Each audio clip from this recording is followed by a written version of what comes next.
ดแล้วแล้วเก็บไป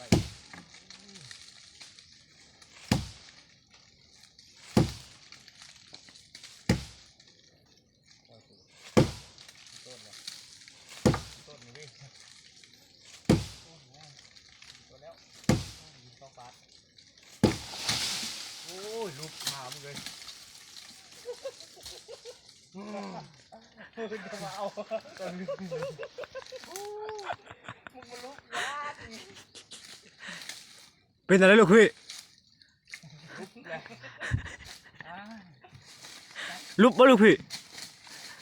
เอาเลยลูกพี่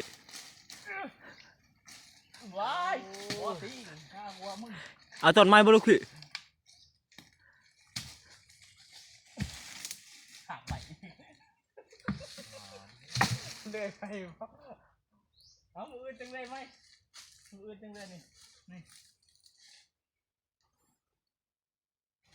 มือจังเลยไหม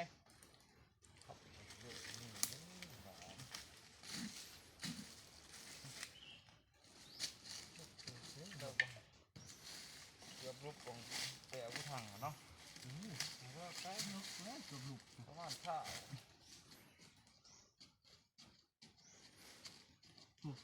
นี่เอา